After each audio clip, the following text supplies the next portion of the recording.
Hey everyone, welcome to Reddy Resto. This is my YouTube channel where I buy classic cars that I know nothing about, and yeah, learn about them, learn how to fix them, do some tasteful modifications to them along the way. I've always had a passion for cars, and it's always been a dream of mine to own classic cars. So yeah, this will be the first of very many classic cars that you see on this YouTube channel. So please join me as we take a look at this car.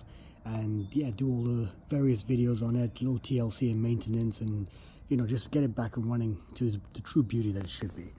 So let's have a look at this car right here. So what we have is an MGB GT from 1976. So it's got a 4-cylinder 1.8 litre engine with a whopping 97 brake horsepower. Doesn't seem like much by today's standards, but in its time it was a really good sports car. Still drives beautifully well. Mechanically it seems to run and purr away. It ticks over, it runs really well. No major issues that I can see so far with it, like engine and drivetrain wise. So yeah, let's take a look under the hood. So as you can see, it's fairly clean inside. Been looked after really well, to be honest. There is a little bit of an oil leak on the side, so we will have a look at that in future videos. We'll take a look at the oil leak, try and clean it up, find out where it's coming from. Most likely this car used to use cork gaskets, so most likely those cork gaskets are a little bit tired. So we'll take a look at those, see what we can do, and you know, get it cleaned up. But at the moment it doesn't seem to be leaking any oil onto the floor, so it might just be residue from old oil, but yeah, we'll find out. Coolant does need a change as well. It is looking very cruddy in there. So yeah, we'll make a future video on that as well. So looking further in, I can actually see we have spare bolts in there, so they probably belong to the wings on this side. So these wings have actually been changed to fiberglass from the original metal ones. So the previous owner has done that, but unfortunately the color match is not quite correct for the car, so they are a different color to the rest of the body along with the splitter. But yeah, we will be doing a paint job on this car as well, just to make it look good. I've just noticed in the back we've also found a handy little cloth in there as well, so I'm not sure if that's there to catch any oil or some sort of leak, but yeah, we'll find out in due course. So this car actually utilizes an oil-based lever arm suspension. So at the moment the rears seem to be okay, but the previous owner had actually switched them out for telescopic shocks, so it doesn't actually have the lever arm at the back, but the front does. At the moment, unfortunately, it is sitting on the bump stops, which does need to be looked at. So I don't know if you can hear this in the video, but it's yeah, it's quite wobbly on the one side, but this side seems to be a little bit stiffer. So yeah, definitely needs some attention. So probably my next video will be on the lever arm suspension, taking it apart, giving it a service, cleaning it out, and putting some fresh oil in there as well. So yeah, stay tuned for that. So with this car, nothing fancy. There's no central locking. It literally just utilizes a couple of keys to get in and out of it. It's got multiple keys for each side of the vehicle, and that's pretty much how you get in and out of it. So yeah, if you have a look here, we've got 3 different keys, one for the fuel cap, one for each side of the doors, and this one as well. So this car actually does have a boss kit, so it's actually, the steering wheel does come off, but as I'm one-handed right now, I can't really show you that. But yeah, we'll do a video on that as well, because at the moment the horn, as you can see, doesn't really work. So yeah, we'll need to fix that in due course. So the previous owner has taken out the original seats. He's put in some bucket seats in here, which, though they look really cool, are not really easy to get in and out of. But yeah, they'll need some attention. But there is he's put the harnesses in here as well, so it is, has that little racer style look, and it does look quite cool.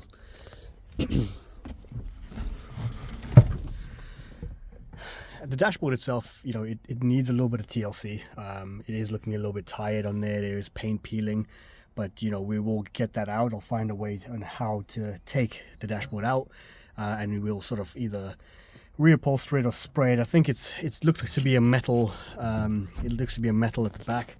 So yeah, we'll try and clean it up, scrape all of that off, sand it down, and possibly repaint it in a black, maybe a matte black or a gloss black. We'll see how we go with that. Steering wheel as well, it's a little bit crooked, so that needs to be sorted out as well. We'll try and straighten that up on the boss kit. But inside, as you can see, it's a little bit dirty, but actually everything seems to work. All the dials, everything seemed to be pretty good, except for the speedo, which reads 10 under. So I don't know whether that's the issue with larger tires. So they have put TR6, Triumph TR6 alloys on this car, which are slightly larger, so that would throw this old speedo off. So I'm not sure if it's to do with that or if it's just faulty or a speed sensor or something like that, but obviously something that we'll need to look at in a future video as well. So yeah, looking around the car, as you can see, the carpets and so on are a little bit dirty. It needs to be cleaned up, but what I plan to do is to actually buy all new carpeting for the car throughout, so we'll freshen it up. Probably the last thing I do once everything else has been cleaned and we take panels off and everything like that, then we'll get to the carpets and make sure that they're nice and clean and ready to go.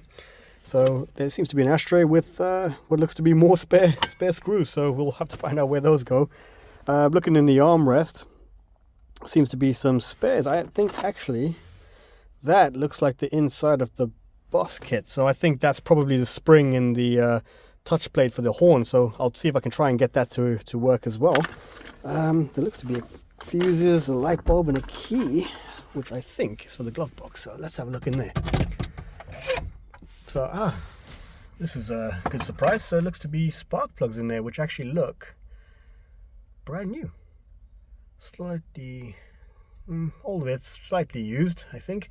So yeah, we'll see if we can reuse those. They seem to be in really good condition, so we'll have to try them out. There also seems to be a distributor cap in here, which actually has the cylinder numbers on them. So I think it's been used, but again, looks to be in fairly good nick. So yeah, we'll explore that and see what kind of maintenance we can do with it and if it does need those parts or not. But yeah, altogether, there's no aircon in here. There's no, there's a heater. Stereo's a little bit, though it has Bluetooth, not very good in terms of audio quality. So we'll see if we can change that out as well, while we're driving it around, at least just, to get some good music to it. Well, this is your air conditioning, just to let some air in while we're driving along. We've got wipers, however the wipers seem to be very slow, so they do turn, but if it's a rainy day, I don't think they'll be cleaning anything visually for us, so we'll need to sort that out as well. Taking a look in the back, has the original seats in there, so these are the original bench seats from there. Again, a little bit dirty, probably could do with a new cover on there. The battery is actually underneath the back of here, which is why I have a few tools in there. It did need to be just put on a trickle charger just to give it a little bit of juice, but it seems to run really well at the moment. So back windows are all in there. Everything seems to open very well. Seals seem to be doing a good job.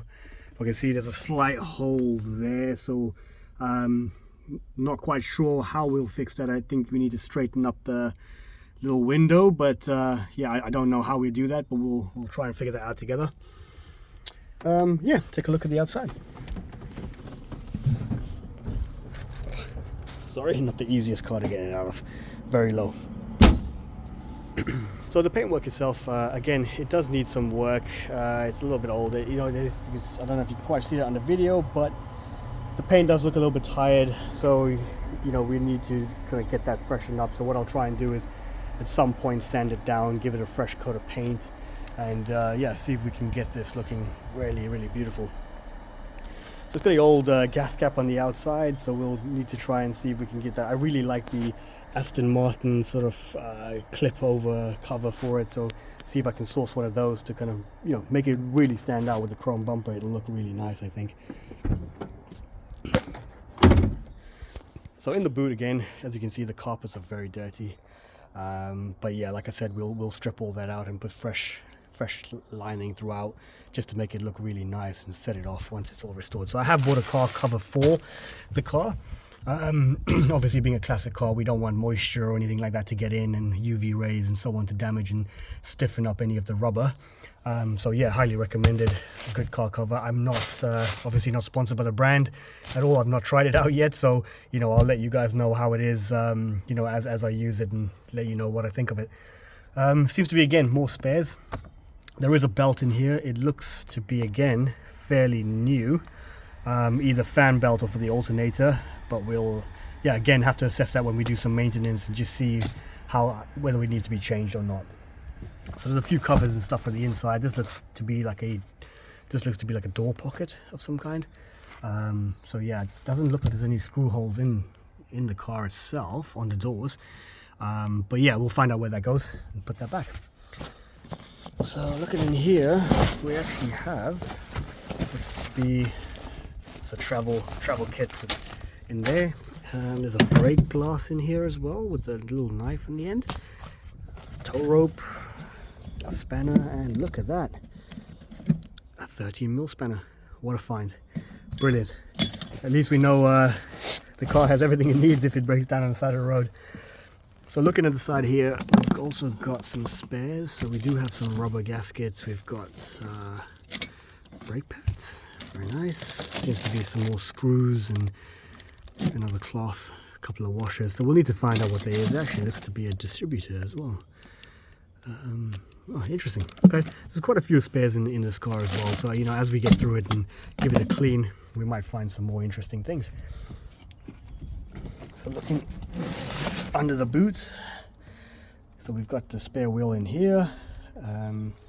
Seems to again be very good condition. So looking at it now, there doesn't seem to be any rust, any sort of corrosion on it. It's been, I have to say, it's been really well looked after with the previous owners in terms of the rust prevention on it. You know, it really does look really good. So yeah, I mean, it makes the job easier. Rust is always an enemy of any classic car, really. So this one, you know, we've really got lucky here with this one where it doesn't really need it. But I mean, once we get it up in the air, have a look underneath, you never know what we'll find. But touch wood, nothing major. So coming around to the passenger side on here, again, carpets are really dirty. We've got a fire extinguisher in there. So as you can see, again, fairly good in the inside. That's the bonnet opener catch there. This actually allows fresh air in. There's a vent on the bonnet itself at the top, and that sort of lets fresh air into the car. So looking around here, we actually have an additional 12 volt that looks a little bit cruddy inside, so we might get rid of that. But again, harnesses on this side, bucket seats, everything else seems to be, like I said, the trim and everything's been well kept. From what I know, all the switches, dials, all that seem to work very well. Headliner's not sagging, which is always a good positive sign. It does have a sort of cut-off switch as well, so obviously the lights don't turn on with the car. I'm assuming that's to preserve the battery, but at the moment I don't want to take the gamble, leave it on and the battery to die. So until I am sort of confident that there's no sort of electrical gremlins with it, yeah, we can start to, you know, at least hopefully have it running properly where we open the doors and the lights stay on. Yeah, that kind of thing. So looking at the passenger door, this mirror is also very loose, so we'll have to take the door lining off, get to the bolts behind this, and yeah, just see if we can tighten it up, because it does sort of rattle when you're driving along. It really does vibrate and it's quite hard to see out of it. They are very small mirrors as well, to bear that in mind. But yeah, I mean, all in all, car's really good, so I'm really excited to own this vehicle now. You know, having driven it, I can't wait when the front suspension is sorted out. It's going to run really well, and it's very enjoyable to drive. So yeah, glad to have you guys on the channel with me. Looking forward to all the videos we're going to make, so keep an eye out. Next video is probably going to be the lever arms and me giving it a clean on the inside, just to try and, you know, make it look a bit tidy while we're driving it, just so it's a little bit presentable. But thank you everyone for tuning in, and yeah, hope to see you guys all in the next video. Please, if you do enjoy it, like and subscribe. Thanks. Bye.